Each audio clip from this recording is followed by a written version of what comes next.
Fernando Pimentel of BehindTheGloves.com here with Carl Frampton. Carl, big rematch coming up, Las Vegas, Nevada, January 28th.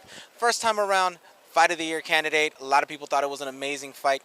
Do you feel, though, even though you won the fight, you're getting somewhat of the short end of the stick, considering they brought the fight closer to the West Coast, closer to Leo Santa Cruz's home? No, not necessarily. I think that Las Vegas is the mecca of boxing, and this is something I wanted to do. I wanted to fight. I wanted to fight before my career's out. I wanted to fight at least once in Las Vegas.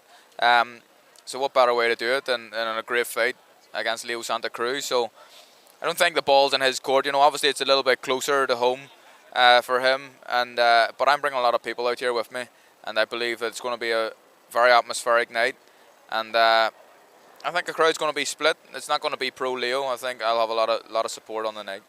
Talk about that, being a kid, growing up overseas and everything, and wanting to actually fight in the Mecca that is Las Vegas. You mentioned it yourself, so talk about actually fulfilling a dream.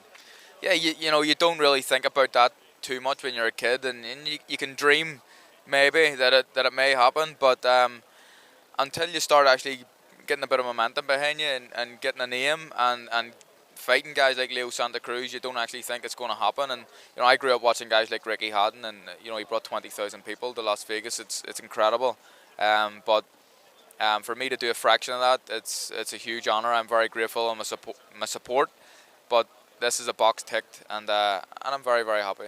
Obviously, this is the second time around. A lot of people said that Santa Cruz had a few distractions going on, considering the health of his father and everything that he was going through. What did you learn from Santa Cruz in that first fight that you'll take into the second one that'll make you ultimately the winner that night?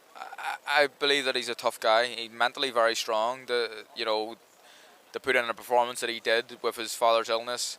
I knew it was going to be a tough fight. I knew it was going to be a tearing fight. It was going to be 12 hard rounds, and I was need to be in the shape of my life to win it. But I think that Leo fights the same way all the time, and his style has worked against so many fighters before. He overwhelms them, and he just makes them quit a lot of times because of the pressure he puts on. But he never came up against a fighter like me, and I believe that was the difference. I found a way to beat him, and I think that I know a lot more about him now, and I'll beat him even more convincingly. And finally, where could the fans here in America get to know more about you, follow you, your social media sites? That way they get to know more about Carl Frampton leading up to this fight. I'm on Twitter, Real C Frampton, and I've just started Instagram actually. The Frampton is my Instagram name. I've only got maybe 1,000 followers, 1,500, but I've just started. Alrighty then, well, thank you for your time. Fernando Pimentel once again for BehindTheGloves.com here with Carl Frampton saying we'll see you at the fights. Hey fight fans, if you haven't already subscribed to our channel, make sure you go ahead and do so, because Behind the Gloves is worldwide with our coverage. All you have to do is click this little link right here.